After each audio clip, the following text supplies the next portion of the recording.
Oi, gente! Eu queria compartilhar uma palavra que o Senhor acabou de colocar no meu coração. E é essa palavra. O que tem movido o seu coração? O que tem te motivado? A gente sabe que tudo aquilo que o nosso coração projeta tem uma motivação. Ainda que você tenha projetado em parar, isso teve uma motivação. Às vezes a sua motivação foi o cansaço, foi a fadiga, foi o esgotamento emocional, você teve uma motivação. O problema, a questão é que nem todas as coisas que nos motivam, elas realmente são boas para nós. Às vezes a gente deixa coisas nos mover e essas coisas elas são prejudiciais para nós. Por exemplo, se você deixa a inveja te mover, a inveja ela te prejudica. Por quê? Porque você fica tão focada naquilo que outra pessoa tem, naquilo da outra pessoa, em outra pessoa, que você perde o foco daquilo que você deveria estar fazendo e construindo para a sua própria vida, certo? Aquilo que você deveria estar fazendo, aquilo que você deveria estar se ocupando, você perde tempo olhando para outra pessoa. Então a inveja ela é prejudicial. E muitas pessoas elas são movidas, estão se deixando ser movidas por coisas que são prejudiciais. Por exemplo, a ansiedade, a pressa, o medo, sabe? Todas essas coisas elas vão nos fazer mal. Por exemplo, a pressa, a precipitação. A palavra de Deus fala que peca quem é precipitado. Por quê? Porque o precipitado, ele vai com tudo. Ele começa a correr e ele não olha para qual caminho que ele está indo. Ele não analisa se ele deve correr pelo aquele caminho ou pelo aquele caminho. Ele não analisa qual posicionamento que ele deve ter. Ele não percebe com qual velocidade ele deve ir, sabe? E ele acaba indo com tudo e acaba caindo com tudo. Por quê? Porque ele não parou para analisar. Ou seja, o precipitado, ele acaba batendo de cara com a parede. E isso nos faz mal, certo? Outra coisa que pode estar te movendo é a ansiedade. Às vezes você ansiou tanto por aquilo, que quando chega algo que parece com aquilo, você quer pegar aquilo. Só que você ficou tão ansioso que você não observa qual que é a fonte, por exemplo, daquela oportunidade. Se realmente aquilo vem de Deus ou se é apenas algo disfarçado de bem, se aquilo que tem aparência de bem, mas é mal. Que se você estivesse um pouco mais atento, você não estaria nem cogitando entrar naquilo, sabe? Às vezes, o que tem te movido é o medo. E o medo, ele te faz escravo. O medo, ele limita você. O medo, ele quer que você fique o tempo todo aprisionado por ele. E às vezes você tem feito isso, alimentado o seu medo, alimentado, sabe? E ao invés de você alimentar a sua fé, você tem alimentado o medo. Então troque. Ao invés de continuar alimentando aquilo que te mata, aquilo que te faz mal, comece a alimentar aquilo que te faz bem. Comece a alimentar a sua fé. Ainda que ela seja pequena, alimente a sua fé. Uma outra coisa que pode estar te movendo é a insegurança. A insegurança, quem vive com base na insegurança, ela vive segundo um instinto de sobrevivência. Ele sempre está tentando, sabe, estocar alimento porque ele não tem fé sobre o dia de amanhã. Ele não sabe o que vai acontecer amanhã. É claro que nenhum de nós sabe o que vai acontecer amanhã, só que a gente não pode se preocupar demasiadamente com o que vai acontecer amanhã, porque não está nas nossas mãos. Ele é diferente do prudente.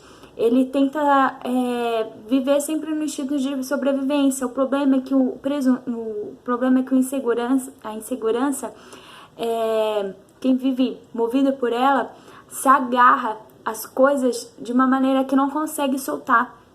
Se você tem segurado muito alguma coisa, se agarrado muito em alguma coisa, tem algo de errado. Porque Deus, ele começa a falar para você: filho, eu tenho algo melhor para te dar. Isso já foi bom para você em um outro momento, já foi excelente para você em outro momento, mas agora você precisa soltar o velho para mim poder te dar o novo. Então o inseguro, ele fica assim agarrando aquilo, segurando, e ele deixa de receber algo novo para segurar o algo velho. Então isso não é bom, isso nos prejudica. Uma outra coisa que pode estar te movendo é a presunção. E aquele que é presunçoso, ele acredita que ele vai conseguir as coisas na força dele. Ele acha que ele vai viver o sobrenatural de Deus conforme as forças naturais dele. E isso não é possível. A palavra de Deus fala aqui em Isaías 40, verso 30 e 31, diz assim: os jovens se cansarão e se fatigarão, e os moços certamente cairão. Mas os que esperam no Senhor renovarão as forças, subirão com asas como águias, correrão e não se cansarão, caminharão e não se fatigarão. O que está escrito aqui é que as nossas forças, elas são limitadas.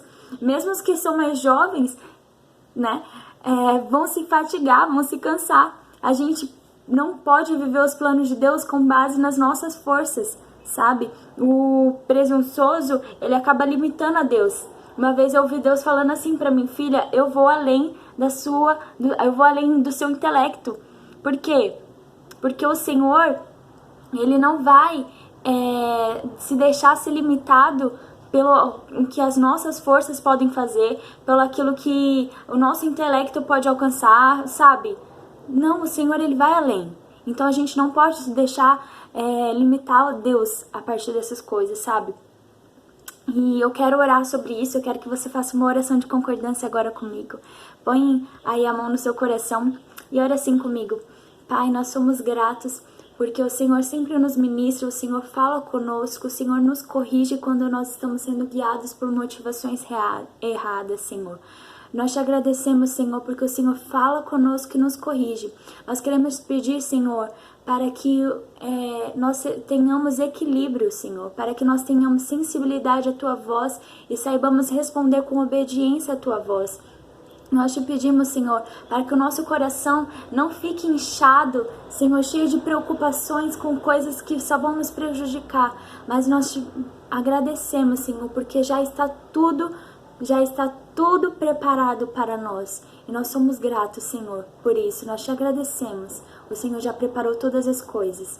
Em nome de Jesus, eu quero te pedir, Pai, que pessoas que estão se sentindo presas agora pela ansiedade, pelo medo, Senhor, estão sendo movidos por coisas que elas não estão conseguindo se libertar. Eu peço, Pai, agora, afasta, Senhor, de nós o medo. Afasta de nós, Senhor, essa tristeza demais. Senhor, afasta de nós, Senhor, aquilo que tem nos prejudicado, Senhor, aquilo que tem nos impedido de alcançar e de viver aquilo que o Senhor tem para nós. Em nome de Jesus, amém. Uma coisa também que eu quero lembrar é que, sabe, quando eu estava assistindo hoje um desenho de Natal e, sabe, quando Maria e José, eles têm o nascimento de Jesus ali em Belém, Deus já tinha preparado muito antes a saída dos magos do Oriente. E quando chegou o dia de dar a luz a Jesus, a bênção, a provisão, o ouro, o incenso e a mirra chega no mesmo dia. Sabe por quê? Porque é preciso que você tire os seus olhos dos seus planos e coloque os seus olhos nos planos de Deus, e você vai ver e vai ter paz, porque os planos de Deus é perfeito. Porque Deus, ele não se precipita, mas ele também não se atrasa. Ele faz as coisas acontecerem no tempo certo, no tempo oportuno. Não lembro se eu tinha mais alguma coisa a dizer. Ah, lembrei. Vou ler um último versículo só pra gente não ficar sem um versículo.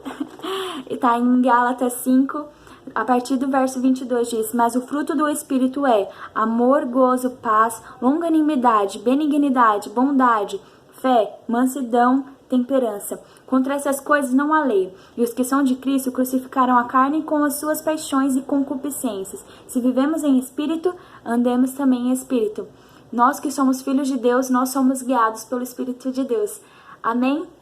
Beijo, fica com Deus.